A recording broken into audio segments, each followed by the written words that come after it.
Boa noite. Meu nome é Ricardo Foucault, eu trabalho na área de fundição.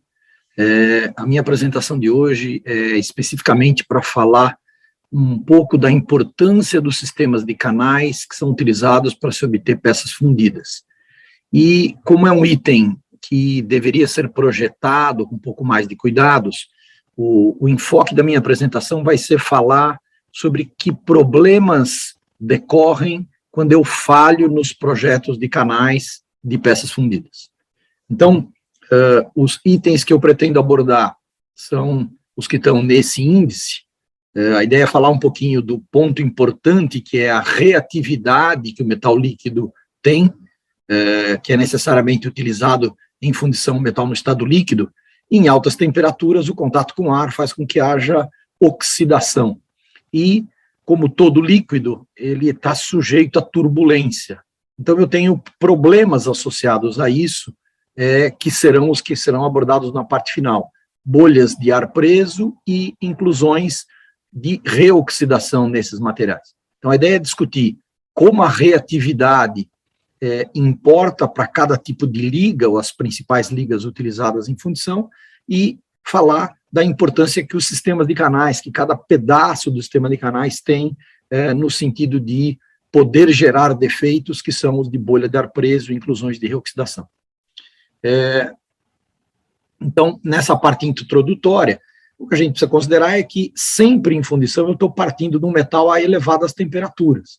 E nessas elevadas temperaturas, o material tem uma reatividade muito grande. E eu tenho que transferir o metal de um forno para uma panela, como vocês estão vendo aqui. Esta panela é utilizada, por exemplo, para vazar num molde, e todos esses contatos são feitos em contato direto com o ar. Isso aqui não tem uma proteção. Então, o material está sujeito a se oxidar, inclusive dentro dos canais que levam o metal líquido até o molde. Então, isso tudo leva a problemas de oxidação e a problemas de espuma, de aprisionamento de ar dentro do sistema. Então, a ideia é a gente abordar exatamente isso. Nos moldes que são fundidos em ferros fundidos e aços, com uma temperatura são altas, esses moldes são feitos de areia, geralmente aglomerados ou por água, argila e água, na verdade, uma mistura, areia que a gente chama de areia verde, ou com ligantes orgânicos. Mas o molde pode ser de areia ou metálico, para ligas de baixo ponto de fusão, como é o caso de ligas de alumínio, ligas de cobre. E eu posso ainda, no caso de liga de alumínio, fundir em moldes metálicos, utilizando um processo de injeção, uma máquina que funde sob pressão e injeta com alta velocidade o metal para preencher a cavidade. Lembrando que eu tenho ar nessa bucha de injeção e tenho ar contido na cavidade, que o metal vai ocupar esse espaço. Então, a interação entre metal líquido e ar será uma constante em qualquer dos processos, seja para ferro fundido, seja para aço, seja para ligas de alumínio, ligas de cobre, assim por diante. E a nossa questão principal é, os elementos principais, o ferro, no caso de ferro fundido e aço, o alumínio, no caso de ligas de alumínio, tendem a se oxidar. Com maior ou menor ênfase, eles tendem a formar óxidos de alto ponto de fusão. Então, são óxidos que estarão no estado sólido quando o metal ainda estiver líquido, caminhando para preencher o molde. Então, eu terei inclusões que são feitas de óxidos que estão sendo geradas durante o processo de vazamento. Para entender essa reatividade, a melhor forma é estudando através da energia de formação de óxidos. As curvas de Ellingham fazem isso bem. A energia livre é dada aqui no eixo nos Y, em relação a cada temperatura. Então, por exemplo, um aço que eu fundo em torno de 1.500, 1.600 graus, está nessa linha vermelha. Quais são os elementos que normalmente têm alta reatividade? Os que apresentam baixa energia para formar óxido. Então, silício, formando sílica, alumínio, formando alumina, e cálcio, formando CaO. Quando eu vou para o campo dos ferros fundidos, o silício é um dos que predomina, e no caso do ferro fundido nodular, que contém magnésio, certamente o magnésio é um dos elementos que também vai formar essas inclusões de reoxidação. Nas ligas de alumínio, que tem um ponto de fusão bem menor, a gente vai ter a possibilidade de formar o óxido de alumínio ou de magnésio, que são essas que estão aqui na linhazinha amarela. Então, para cada liga, para cada tipo de material que eu vou vazar, eu tenho uma inclusão correspondente ao material ou a elementos de liga contidos que tendem a formar óxidos no final. Então, sempre eu preciso considerar que os óxidos formados terão um ponto de fusão elevado, e na maior parte dos casos, eles estão no estado sólido no meio do líquido. Resultado, se eu vaso, vou pegar um exemplo de uma peça, uma engrenagem fundida através, por exemplo, de manilhas refratárias em aço, se eu fizer um projeto ruim desses sistemas de canais, esse projeto ruim significa eu tenho um metal que desce pelo canal em alta velocidade e ele tem uma saída preferencial pela saída do fundo, por inércia. Este canal vai trabalhar muito mais do que os outros três. Então, durante o preenchimento de uma engrenagem como essa, uma engrenagem de moenda de cana, por exemplo, uma peça de 2.000 quilos, 1.500 quilos, dependendo do tamanho, eu vou enxergar um preenchimento completamente turbulento, formando um turbilhão aqui. E esta área é completamente exposta à oxidação.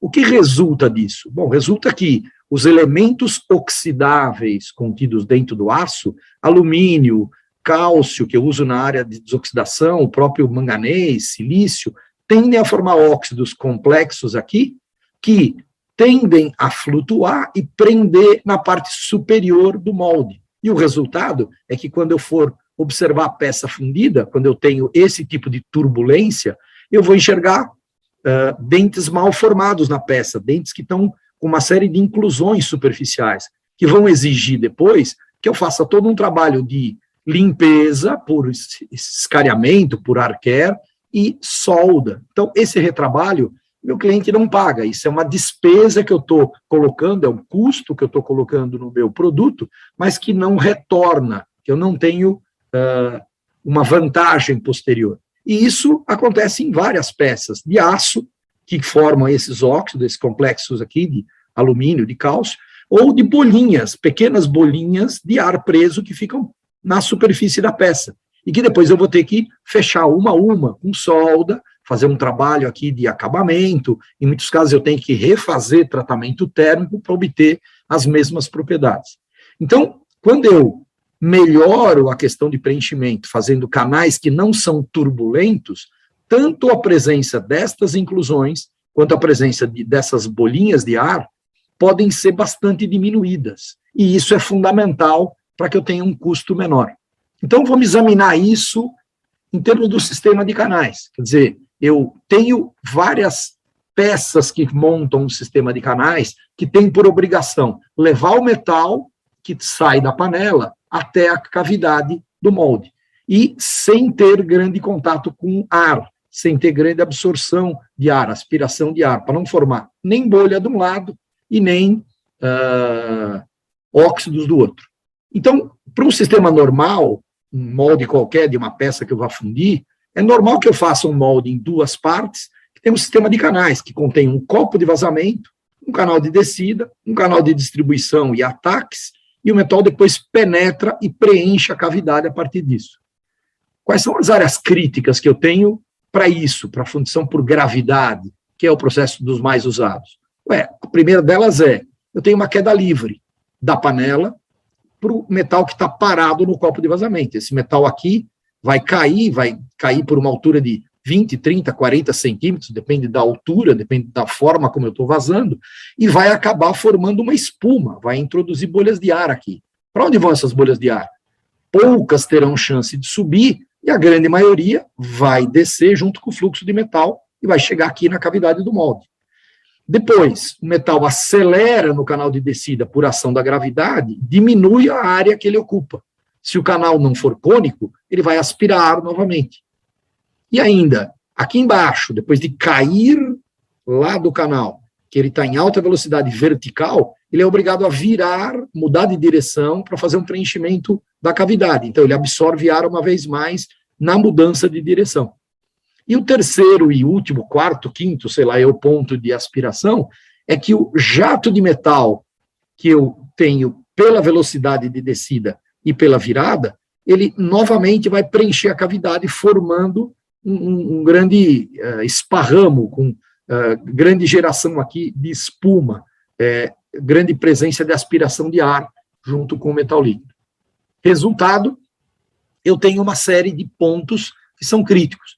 Então, eu tenho que analisar com calma todas as possibilidades e escolher os melhores elementos, com o melhor design, o melhor projeto possível, para que eu tenha o mínimo de aspiração. Então, o primeiro deles é aquela queda, a queda livre que eu tenho da panela até o copo.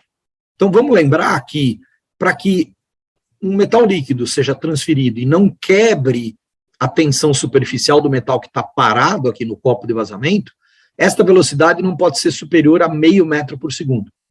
Se for superior a 0,5 metro por segundo, ela vai quebrar e vai jogar um monte de bolinhas de ar lá para dentro. Bom, a queda aqui é de 20, 30 centímetros. Que velocidade que eu vou chegar aqui? 200, 300 centímetros por segundo. 2, 3 metros por segundo.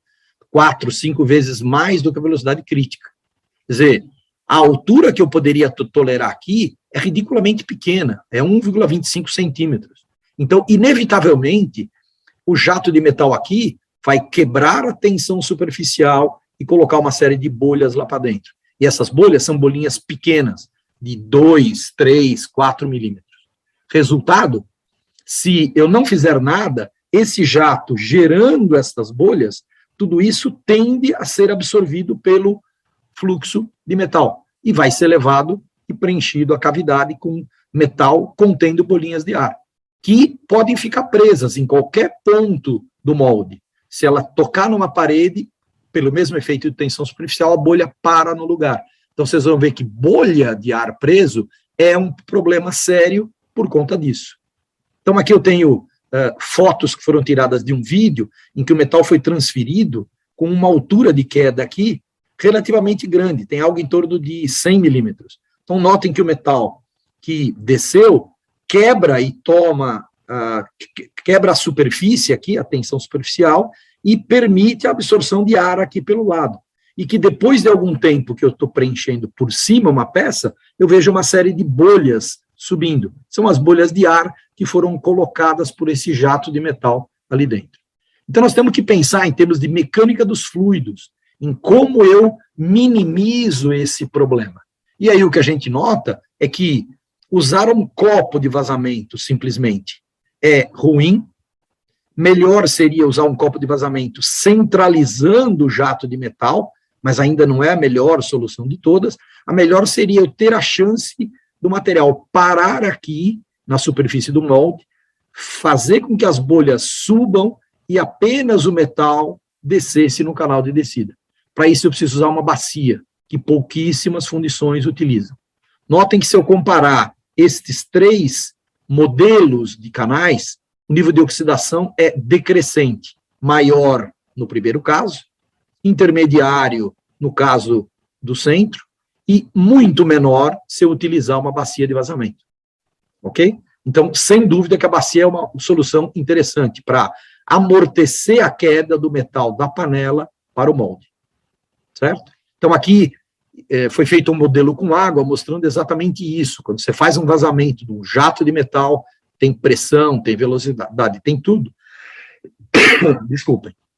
O jato de metal rompe a camada de água, que, claro, foi feito em água para poder ser filmado, foi feita uma bacia em acrílico, e a bacia apenas tem uma pequena parede aqui para orientar as bolhas a subirem. Então, a grande maioria das bolhas é levada para a superfície, e por ela ter menor densidade, ela se separa, e o líquido limpo, com muito menos bolhas do que o normal, vai descer por este canal. Então, certamente é um processo interessante para que a gente possa melhorar a qualidade do metal na transferência.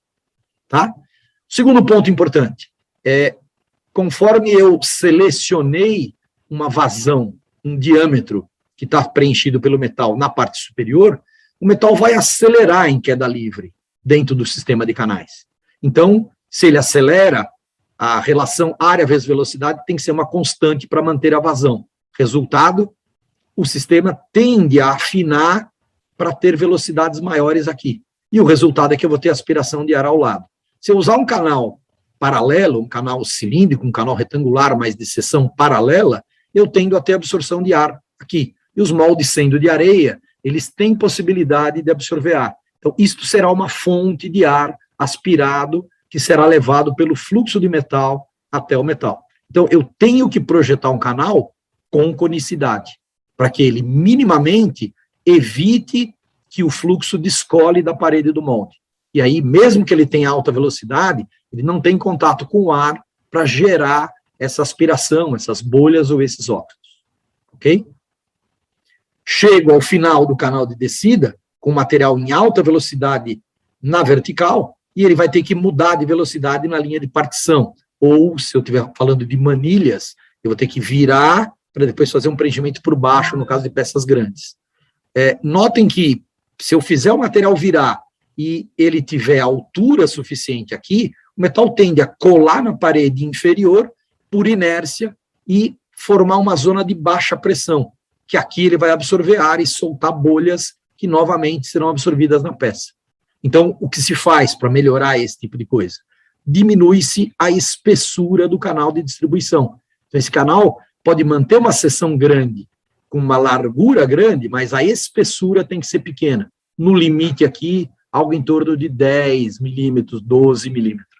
Ok? Claro que para peças grandes eu preciso abrir mão dessa limitação, mas para peças normais, se eu fizer isso, eu ganho bastante não absorvendo ar. Outro detalhe importante, quando eu vou desenhar um sistema de canais, existe sempre uma dúvida, né? O canal de descida estando aqui, aqui seria o canal de distribuição e o ataque. Então, muitos livros ainda apresentam esse sistema como melhor, canal de distribuição em cima, canal de ataque por baixo. Ocorre que se eu trabalho desta forma, o metal, quando chega aqui, ele não vai preencher o restante desse canal. Ele vai cair no canal de ataque e entrar na peça. Então, eu vou ficar, enquanto o nível não chegar ao limite máximo, eu vou ficar com esse canal em vazio, ele com ar sendo, digamos, lavado e aspirando ar para dentro da cavidade. Então, não se recomenda fazer isso. Recomenda-se fazer o contrário, fazer o canal de distribuição por baixo, ele preenche totalmente, e aí os ataques funcionam. Os ataques têm que estar entrando na parte inferior da peça, nunca na parte superior da peça, para não ter queda lá dentro. E aqui, esse é um ponto interessante.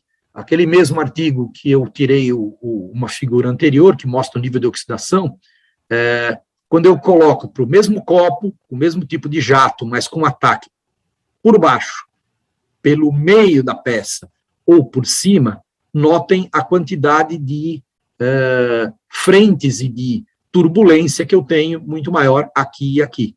Então, este é o sistema que tem o melhor preenchimento. Então, a menor nível de oxidação está aqui, nesse primeiro sistema. Então, sempre que possível, preencher pela parte de baixo.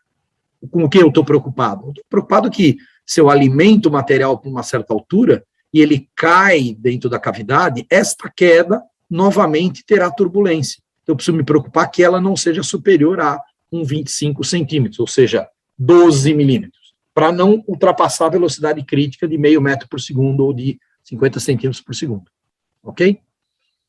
Então, só para ilustrar, aqui também é um filme de raio-x, de preenchimento com ferro fundido, uma peça que está sendo preenchida pela linha de partição. Então, notem como o jato descola completamente da parede e causa um turbilhão lá dentro, porque ele agita esse metal, quebra, espirra e forma bolhas de ar, como vocês estão vendo aqui. Então, quando você assiste um filme de preenchimento desses, é que a gente toma noção de quão turbulento é o preenchimento das peças. Então, só para ilustrar esse tipo de coisa, dá para a gente ver a maior parte dessa questão de turbulência através de simulações que fazem o preenchimento da peça. Então, vou mostrar para vocês a partir desse slide.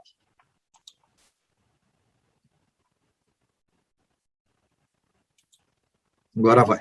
Então, vocês estão vendo o metal descendo aqui, o metal está se separando no canal de distribuição e caindo na cavidade numa cascata muito grande. Então, essa cascata aqui, ó, expõe muito metal nesta queda livre. O resultado claro que eu vou conseguir preencher a peça, mas notem que a partir do meio da peça, como o preenchimento fica melhor, inclusive o próprio canal de descida preenche. daqui para cima eu quase não tenho turbulência. Ou seja, toda a parte inferior da peça foi preenchida com grande queda e com uma geração de muitos óxidos e muitas bolhas. O resultado é que quando eu pegar essa peça final, eu não vou ter a peça limpa. Eu devo ter bolinhas de ar preso em alguns pontos, a bolinha que vai tentando subir aqui na cavidade, prende nas paredes, e eu vou ter inclusões de reoxidação que ficam nas partes superiores da minha peça. Tá ok? Então, esse é o principal problema. Esse tipo de aspiração e esse tipo de queda que eu tenho quando eu vazo pela linha de partição e é uma peça grande, eu tenho uma grande queda, grandes cascatas aqui. Então, eu tenho que me preocupar com isso tudo na hora que eu estiver fundindo a minha peça. Ok? Então, agora que nós estamos falando a esse respeito, eu vou explicar um pouco melhor em termos práticos.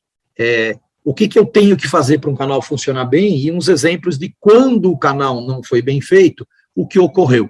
Então, as falhas de projeto, vamos dizer assim, né? Então, o vazamento de uma peça, ele pode ser feito de duas formas, né? Peças fundidas por gravidade ou são vazadas com panelas desse tipo que vazam pelo bico, e aí esta altura é muito crítica, quando a panela está bem cheia, é difícil aproximar aqui e não ter uma queda muito grande, com grande turbulência. Então, isso é um problema, certo? E um problema maior é que a gente vai depender do operador da panela para que ele incline a panela e mantenha o canal cheio.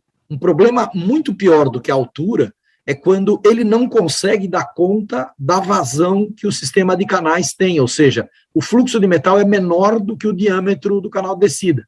E aí absorve ar junto com o sistema. Ele passa a fazer um processo de Venturi, de absorção de ar para dentro da peça. Isso é muito crítico. Em panelas em aço, normalmente, a gente trabalha com panelas desse tipo que vazam pelo fundo, com válvula. Então, tem uma válvula aqui, acionada por essa pessoa, e que abre diretamente esse sistema para preencher, que é melhor no sentido em que, se eu equilibrar o diâmetro da válvula com o diâmetro do canal de descida, pouca absorção de ar vai ocorrer.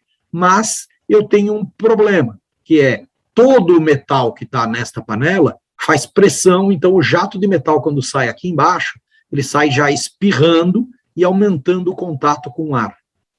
Tá? Então, esses são os defeitos que nós vamos ter. Os problemas são bolhas que ficam presas, pequenas bolinhas, e inclusões de óxidos que se formaram durante o enchimento. Então, vamos ver em detalhes as características da bolha e das inclusões, e depois vamos ver alguns casos práticos. As bolhas, geralmente, como toda bolha, ela vai ser presa em alguma parede, ela fica presa por questão de tensão superficial. São bolhas de diâmetro pequeno, geralmente 2, 3 milímetros, ficam subsuperficiais, se concentram na parte superior, porque a tendência delas é subir, e próximos de onde tem um canal de ataque.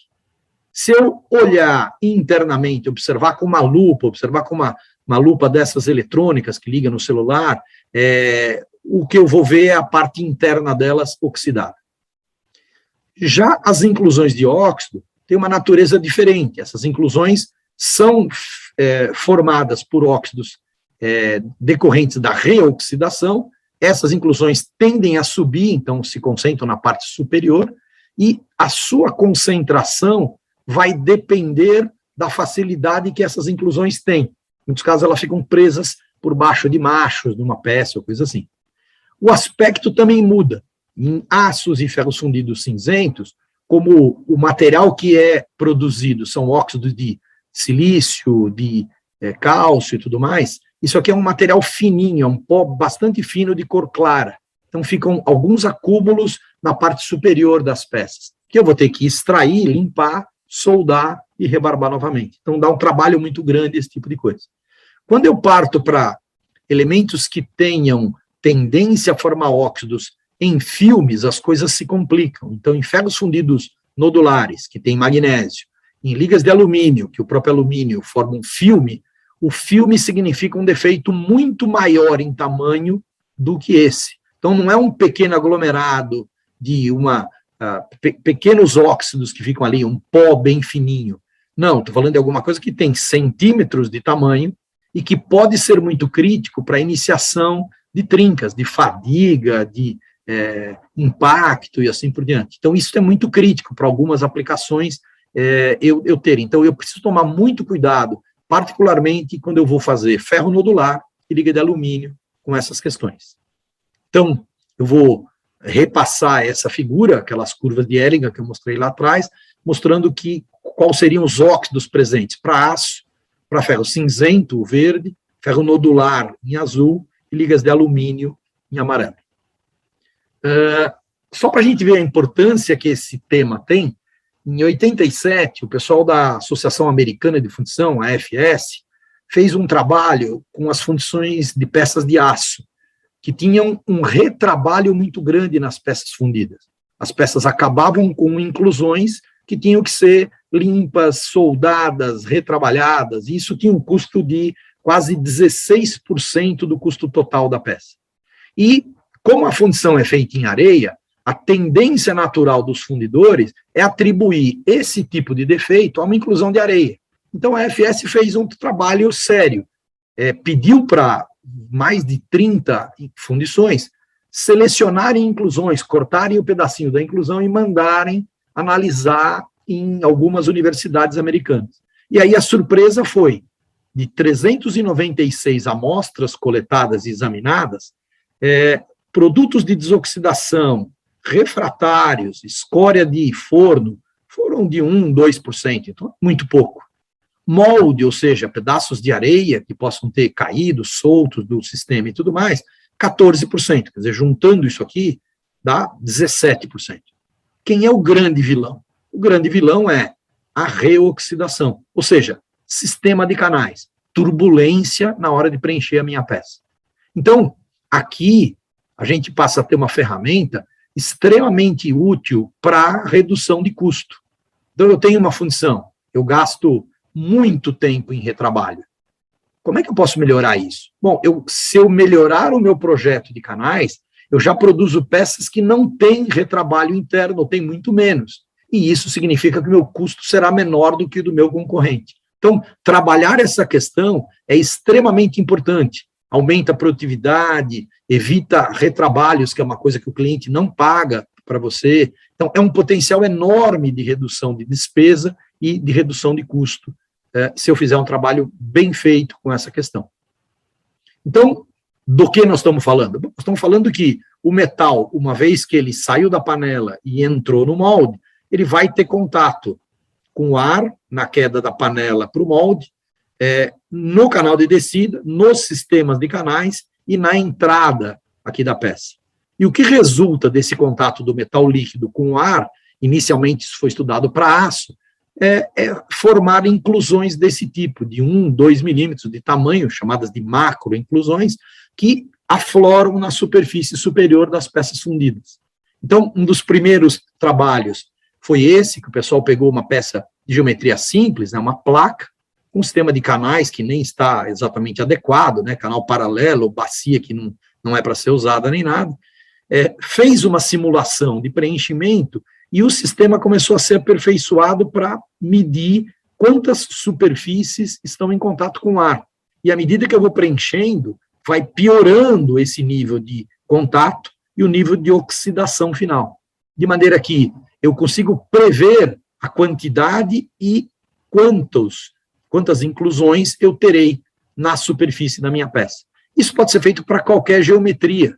Isso é feito para geometrias mais complexas, mostrando que o sistema de canais pode ser melhorado. Então, eu avalio quantidades ou fração de área de inclusões que eu simulei, faço mudanças no canal e posso ter uma limpeza maior, com menos retrabalho. Então, isso é feito para diferentes peças, utilizando simulações. Simulação aí é uma ferramenta forte para me ajudar a fazer um trabalho bom de não ter que retrabalhar essas quantidades grandes de área limpando a minha peça. Para a gente ter ideia disso, o que eu fiz? Colecionei um monte de casos. Como eu trabalho com fundição há muitos anos, eu peguei muitos casos que eu vivenciei, vamos dizer assim. Então, vamos pegar especificamente agora com ferro fundido. Depois a gente fala de ligas de alumínio, depois a gente fala de aço, assim por diante. Então, para os ferros fundidos, no caso do cinzento, os elementos mais importantes aqui, que vão formar óxido, são carbono, formando CO a altas temperaturas, predomina a formação de CO, e nas temperaturas em que eu vazo, 1450 para baixo, a sílica é o grande vilão. Só que essa sílica não é a sílica da areia, é um óxido gerado pelo silício dissolvido no metal. E no nodular, que eu geralmente vazo a uma temperatura um pouquinho superior, além de eu ter o silício que forma a sílica, eu vou ter o MgO. Então, o óxido de magnésio muda a natureza desta inclusão de sílica, que é como se fosse uma areinha muito fina, para um filme, que torna muito mais crítico. Então, vamos ver exatamente isso, né? Então, isso é uma peça de ferro fundido cinzento com inclusões à base de sílica. As inclusões são claras, como eu falei, né? Aqui eu peguei um outro exemplo de fundição de blocos de motor, os blocos são fundidos deitados desta forma, o sistema de canais é feito de maneira que o preenchimento ocorre pelos mancais, tanto na parte de cima quanto na parte de baixo dos mancais. Então, o sistema de canais, quando não é feito adequadamente, eu já tenho uma certa queda dentro da cavidade, mas o que é pior é que o metal, com pressão, ele entra até pelo mancal superior, então eu tenho várias áreas de contato, gerando bolinhas e inclusões de reoxidação. Então, quando você examina peças fundidas deitadas, você tem um refúgio. O refúgio decorre de observar a parte superior aqui da peça e encontrar defeitos, como bolhas e inclusões. Podem ficar presas, porque eu tenho machos fazendo macho do cilindro e tal, a bolha pode ficar presa ali, a inclusão também. Então, o que a gente enxerga é, por exemplo, no cilindro desse bloco aqui, apareceram inclusões, apareceram bolhas. Quando você corta aqui e faz uma microestrutura, você nota que era uma bolha, né? A bolha que agora quebrou a sua superfície aqui, mas ela ficou presa na parte inferior desse macho. E esta, por exemplo, abriu, foi verificada, a peça foi reprovada por isso. Eu não posso soldar ferro fundido nesta área, eu vou usinar. Esta foi para a usinagem, e aí apareceu uma bolha. Pior, eu vou perder a peça e vou perder a usinagem. Então, vários casos de bolhas de ar preso que se prenderam próximo da superfície importante da peça. E vários casos em que essas bolhas ou inclusões ficaram presas exatamente no cilindro, que é o cerne do bloco de motor. E aí o que eu encontro? Eu encontro inclusões, que se eu fizer uma análise, é de sílica, mas não é uma sílica como da areia. Note que eu tenho gotículas de metal presas com uma areia muito mais fina do que a areia normal. A areia geralmente tem um tamanho maior do que essa sílica aqui. Então, isso são inclusões de reoxidação, ficam na superfície da peça. Isto é um grão de areia, para vocês terem ideia. Então, o grão de areia é muito maior do que este pó mais fino que é formado aqui. Então, às vezes, a própria turbulência também arranca grãos de areia, e eu vejo uma mistura de metal, né, gotas de metal, grãos de areia que foram arrancados, aqui e aqui, e esta reoxidação. Mas a grande responsabilidade aqui é da turbulência, que causou todo esse estrago. Então, exemplos típicos como esse. Aqui eu tenho um outro caso, que é a maneira como se faz, por exemplo, discos de freio ventilados. Então, isso aqui é um molde que é fundido na posição vertical.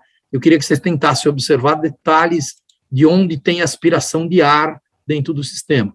Então, o metal é vazado aqui por cima, passa por um filtro, desce, o canal aqui está cônico, mas notem que eu tenho ar preso aqui, ó, nesse canal, neste ponto e nesse, aqui e ali dentro. Então, eu vou até voltar um pouco o vídeo, porque é importante. Então, se eu observar neste ponto, ó, olha a quantidade de ar que eu tenho presa dentro do próprio sistema. Qual é o resultado? Este ar aqui, que no fim acaba misturando com o metal, ele vai subir através do disco. O disco tem uma pista, um macho e outra pista. Então, eu tenho muita superfície na qual essa bolinha que está subindo pode ficar presa. Qual é o defeito principal dessa peça? Bolinhas de ar que acontecem na pista. É uma área que eu não posso soldar. Aconteceu uma bolinha de 1 milímetro, 2 milímetros dessa, peça perdida. Tá claro? Quando eu passo para o nodular, a situação é mais crítica por aquilo que eu falei. Além de ter silício, eu vou ter o magnésio junto. Então, o óxido formado é muito mais complexo, muito mais alongado. O tamanho dele é muito maior. Então, isso aqui é uma peça típica de nodular, que tem essas irregularidades aqui em cima por conta da presença desses óxidos. Quando você corta esta região aqui, faz uma microestrutura, o que você vai enxergar? O ferro fundido nodular comum e a presença do óxido como sendo um filme, como sendo algo bidimensional, como se fosse uma placa aqui. Isso é um defeito.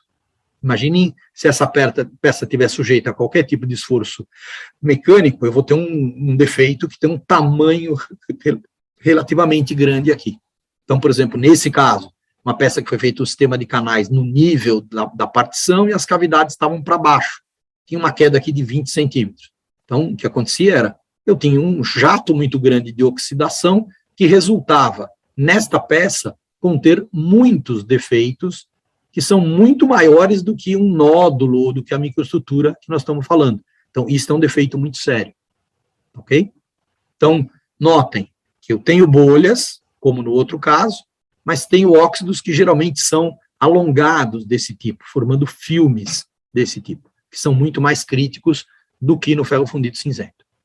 Aqui um outro exemplo também de molde de partição vertical, de DISA, com um sistema de canais feito com entradas em 2 níveis, entrada na parte de baixo e entrada na parte de cima. Se alguém imaginou que o metal primeiro encheria aqui, só quando o nível chegasse aqui em cima, começaria a cair metal pelo ataque de cima, se enganou, né? A simulação mostra que eu não dou conta de preencher só pela parte de baixo, eu tenho uma queda de metal, tenho uma cascata aqui muito grande. Qual é o resultado? Uma peça relativamente simples, e que eu tinha um índice muito grande de defeitos como esses, de bolinhas e de inclusões que ficavam na superfície da peça.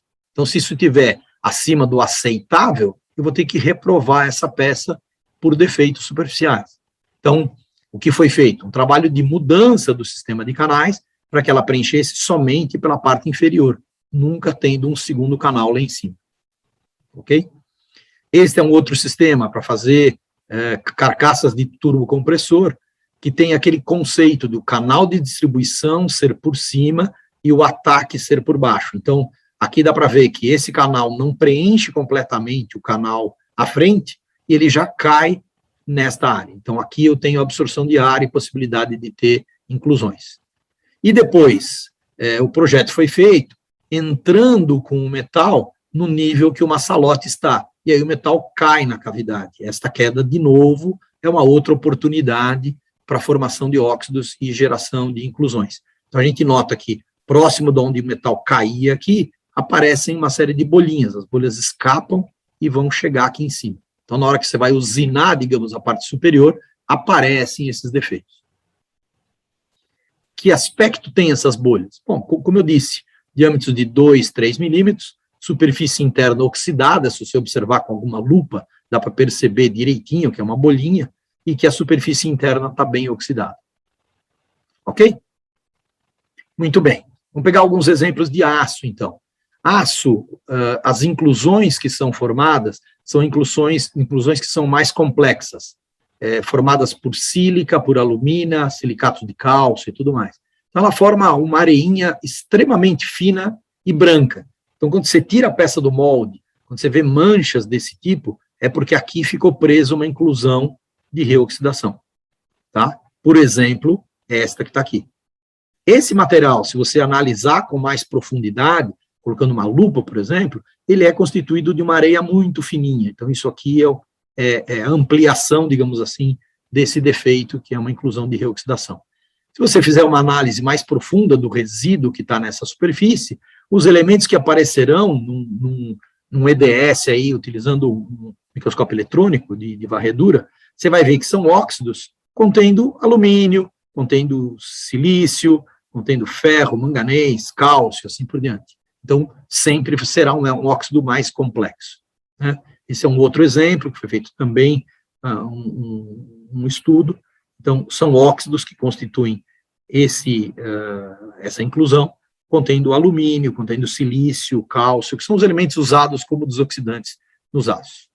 Bom, qual é o resultado disso? O resultado é, como o aço eu fundo a uma temperatura muito alta, e eu tenho elementos muito fortes formadores de óxidos, como alumínio e cálcio, se o meu projeto de canais não é exatamente o melhor do mundo, o resultado é que essa turbulência me causa vários defeitos. Depois que eu jatear minha peça, eu tiro aquela capa de sujeira que fica por cima, limpo internamente as inclusões, mas a minha peça continua apresentando um monte de pequenos buraquinhos, bolinhas, vazios, que eu vou ter que pegar um a um e soldar, limpar, refazer o processo de acabamento. Isso tem um custo danado, a peça fica rodando na rebarbação. É a pior área de uma fundição de aço. Então, notem a quantidade de defeitos que eu tenho que depois refazer, abrir, eliminar e assim por diante, porque eu não fiz bem um projeto de canais. Então, aqui tem um exemplo. Uma peça relativamente grande, uma peça de 2, 3 toneladas, que foi fundido com um sistema de canais por baixo, então, é um sistema de manilhas que entrou por baixo, sem um balanceamento certo dessas manilhas. Essas manilhas entraram fazendo um jorro de metal lá dentro, e como eu tenho um macho de areia passante aqui, esse jato de metal criou um monte de óxidos que ficaram presos na superfície interna. Então, quando essa peça chega na última etapa, que vai ser feito um líquido penetrante, olha o aspecto interno dela. Ela tem uma quantidade enorme de defeitos, que alguém vai ter que entrar na peça e refazer por solda cada uma dessas manchinhas vermelhas que estão aqui. Quando você equilibra o sistema de canais, faz com que eu tenha um sistema de canais diferenciado, olha a vantagem que eu levo. Eu vou ter alguns pontos, claro, não tenho eliminação completa, mas isto é uma coisa que eu faço com pouco tempo de reacabamento, de solda e tudo mais, quando eu comparo com uma situação assim, em que a situação é muito mais difícil, essa peça vai demorar dias fazendo esse retrabalho. Ok? Então, isso tem um potencial enorme de redução de custo em fundições. Tá? Eu peguei aqui, novamente aquele exemplo, né, da peça de válvula, que a gente tinha visto que tinha queda, porque o preenchimento era pela linha de partição, e aí foi feita uma nova simulação com um sistema que preenchia por baixo essa peça. Então, notem a diferença que eu tenho nisso aqui.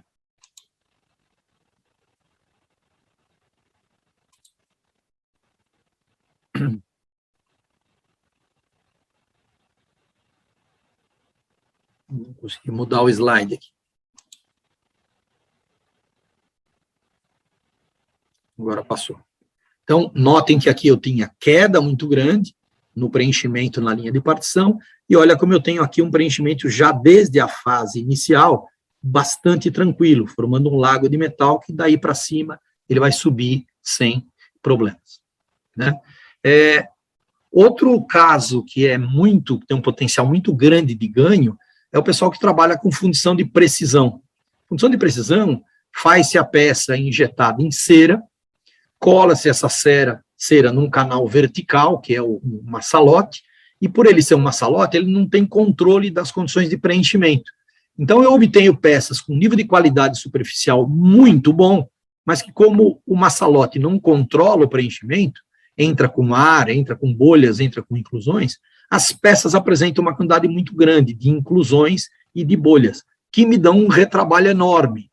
Embora eu tenha um processo de precisão para fazer a peça, o retrabalho envolvido é muito grande. Então, aqui tem um potencial enorme de redução de custo para as funções de precisão, tá?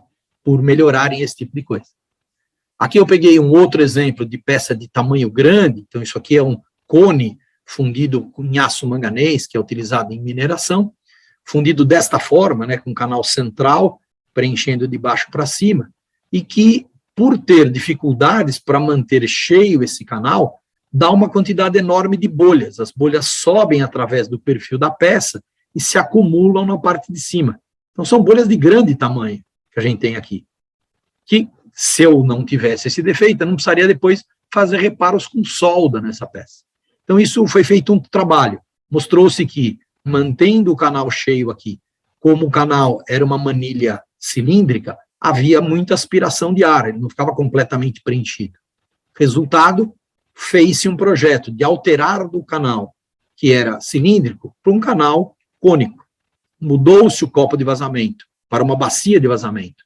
E, com estas duas mudanças, a intenção era filtrar as bolhas que viriam da primeira queda e não criar novas bolhas de ar durante a descida. Quando nós fizemos a nova simulação, comparando a situação original com a nova, nós vimos que, de fato, nós conseguimos. O canal ficou limpinho. E o acúmulo de bolhas e óxidos ficou aqui em cima, na bacia, como era esperado. Então, duas mudanças simples, utilizando os conceitos teóricos de mecânica dos fluidos e tudo, são fundamentais para melhorar. E foi feito um teste, fundiu-se uma quantidade de peças, utilizando a bacia e um canal cônico. E o resultado foi esse, a peça usinada, sem ter nenhum problema de bolha, quando se trabalhou com um canal adequadamente calculado e projetado. Então, isso é muito interessante. Os últimos exemplos são peças fundidas em alumínio. Alumínio é particularmente crítico, porque alumínio gera filmes de óxido, né? Então, é interessante lembrar que esses óxidos têm um tamanho relativamente grande na microestrutura e podem ser críticos do ponto de vista geométrico. Então, eu peguei um exemplo de roda. Roda é fundida por um processo de baixa pressão. A gente tem um forno que mantém o alumínio líquido aqui embaixo. Ele é pressurizado e o metal sobe através de um tubo. Quando eu faço o preenchimento e faço essa pressurização a ponto de criar velocidades na frente do metal superiores àquela que é crítica, lembra que era 50 centímetros por segundo, com 100 centímetros, que é o que eu tinha aqui, eu estou expondo esse material e criando quedas aqui do metal em alta velocidade com o metal que está praticamente parado na parte inferior. Qual é o resultado disso? Geração de bolhas e geração de inclusões. Então, começa a ser crítica essa questão de velocidade ser controlada. Em particular, em liga de alumínio, isso é muito, muito crítico. Tá? Então, é comum, quando eu não obedeço essas regras, ter inclusões e bolhas de ar presas dentro da peça. Então, acontecem situações como essa, ou como essa, que eu tenho defeitos de 1, 2 centímetros de tamanho, que podem comprometer a resistência mecânica, por exemplo, de uma roda como aquela que vocês estão vendo. Então, são exemplos de inclusões junto com bolhas de ar preso que eu tenho em peças fundidas por gravidade ou por baixa pressão. Tá? Para peças fundidas por gravidade com uma queda maior, gera-se quantidades grandes de bolha também. Então, isso são bolhas de 1, 2 milímetros que ficaram presas na parte superior de uma peça fundida. Então, eu vou exemplificar. Por exemplo, pistões automotivos. O pistão automotivo é fundido através de uma queda livre, passando por uma tela aqui, de fibra de vidro, e essa tela faz com que, se eu tiver bolhas de ar descendo, elas vão se tornar várias pequenas bolinhas, e elas tendem a subir, ficar presa na parte superior do pistão. Então, depois que você usina a parte do pistão, você pode encontrar um defeito como esse, uma bolha que foi decorrente do sistema de canais não adequadamente previsto. Isso, por exemplo, é uma carcaça de embreagem de caminhões, ela é fundida através de vazamento direto aqui, nesses canais, e o canal foi pessimamente projetado, um canal que preenche um maçalote para ter uma nova queda, para depois cair dentro da peça. Então, no ponto de ligação entre o maçalote e a peça, encontrava-se uma quantidade muito grande de defeitos. Quando nós cortamos, que nós encontramos inclusões de óxidos e bolhas de ar preso. Então, teve que se alterar esse sistema, fazer com que eu tenha um sistema de preenchimento com um canal muito mais fino e largo, sem ter uma queda muito grande, enchendo na parte inferior da peça. Mesmo caso, canal que o metal entrou, passou pelo maçalote para depois cair na peça. E aí, nessas regiões aqui, ó, tinha um acúmulo muito grande de óxidos e de bolhas. Então, aqui estão os óxidos e as bolhas. Ok? Essa questão de reação com o ar é muito mais crítica no caso de fundição de alumínio de peças injetadas. O alumínio pode não ser vazado por gravidade, como nós vimos até agora em ferro fundido, em aço, até em alumínio mesmo, mas ele pode ser utilizando uma máquina que vai fazer a injeção em alta velocidade. Por que tem que ser em alta velocidade? Porque o molde está relativamente frio, o molde trabalha perto de 200 graus. O alumínio está 650, 680, eu tenho que fazer com que ele encha com uma velocidade muito grande. Então, as velocidades utilizadas nesse tipo de processo são da ordem de 20 a 60 metros por segundo. Lembra que nós falamos que o limite é meio metro. Então, na qualquer hipótese aqui, eu estou numa situação de muito mais turbulência do que o ideal. E o que se faz é desenhar-se um sistema de canais que se busca formar uma frente única aqui, que vai preenchendo a cavidade, e empurrar o ar para as tais bolsas de ar aqui. Ou seja, o ar que mistura com o alumínio, eu quero que ele saia, a espuma formada, ele saia para esses respiros. E o alumínio que vem atrás, que aí já não encontrando ar, deveria formar uma peça íntegra. Só que qual é a dificuldade? São peças de geometria complexa que tendem a criar frentes que se separam de outras frentes e criam áreas atrasadas. Então, o metal passa desse ponto, preenche esses respiros e fica uma bolsa de ar lá atrás, que depois, com a pressão, vai ser preenchido. Mas eu fiquei com o ar preso lá, e esse ar jamais vai sair. Então, por exemplo, aqui, ó, preenchimento de uma peça como essa, mesmo com 3, 4, 5 ataques, eu tenho frentes diferentes, mas eu vejo que ficaram bolsas de ar preso, aqui, aqui, aqui, devido à geometria da peça. E o resultado é que cada ponto desses que eu tiver essas bolsas, eu terei defeitos internos. Então, o resultado é que peça injetada tem um nível de sanidade interna sofrível. Eu tenho muitas bolhas internas. Vou dar um exemplo aqui de uma peça que foi injetada, nem é alumínio, isso aqui é magnésio. Quando você injeta, por exemplo, uma peça cilíndrica que começa por 2 pontos, o metal tende a dar a volta por um lado, por outro, e onde ele se encontra, eu teria que ter uma bolsa muito grande para essa espuma, essa mistura de metal e ar, sair. Como as bolsas são pequenas, quando eu olho deste lado, a região usinada, eu noto que está cheio de bolhas de ar. E aí vejo aqui as bolhas de ar, inclusive uma bolha de ar que com a aplicação de pressão na terceira fase de injeção, ela é reenchida parcialmente. Então não é uma bolha, é uma meia-lua formada por uma bolha de ar que foi meio que fechada pelo metal que foi empurrado em alta pressão lá para dentro. Mas é muito comum eu ver esse tipo de coisa.